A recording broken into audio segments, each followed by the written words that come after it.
ئەو کەسانە کێن لەناو خەڵکیدا خراپترین مرۆڤن لای خوای پەروەردگار لە ڕۆژی قیامەتە.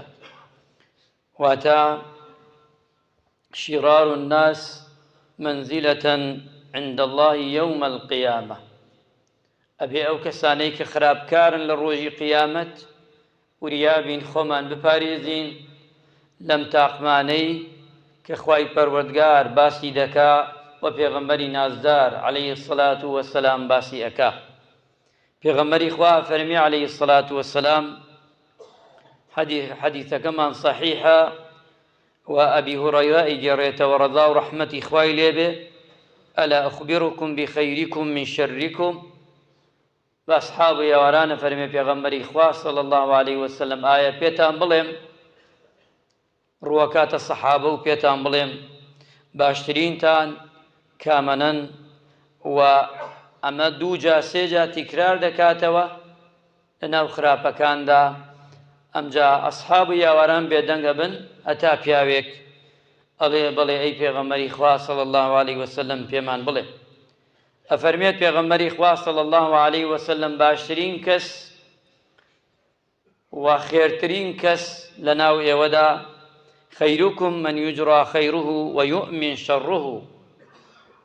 ئەو کەسەیە کە خەڵک خێری لێوە فێر دەبێ و خەیری هەیە و چاکەی هەیە بۆ مرۆڤەکان و خەڵکش ئەمینە لە خراپەکەی. ئەمە باشترین کەسی ناو موسڵمانانە لە ڕۆژی قیامەت. واتە کەسێک چاکەی هەبێ بۆ خەڵک و خەڵکش پارێزراو بێ لە خراپەکانی خراپەی نەبێ، ئازار و ئەشکەنجەی نەبێ بۆ موسڵمانە.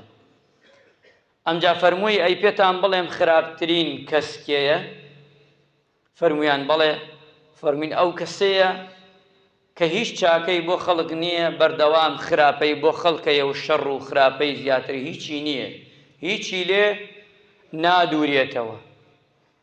ئەمە لەم حەدیثە مبارەکەدا پێغەمبەری خوا صلی الله عەلەیهی وسەلەم بۆمانی دیاری کرد ئەوانەی کە چاکن و چاکش ئەبەخشن و خۆیان ئەگرنەوە لە خراپ و خراپەش نابەخشن، ئەمانە کەسی چاکن.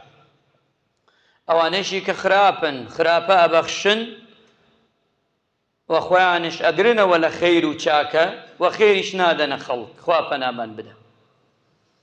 ئەمڕۆ ئەبینین لە زمانی ئێمەدا ئەمە زۆرە، چکە سێرەکەی مرۆڤ کەسی وایە بەس خراپەیە بە خراپە بەرامبەرەکەی یان فێڵی لێ ئەکا یان غەشی لێ ئەکا یان ماڵەکەی داگیرەکە یان ئێتر هەمووی کە ئەچێ بەسەریە. ئەمە خراپترین مرۆڤە.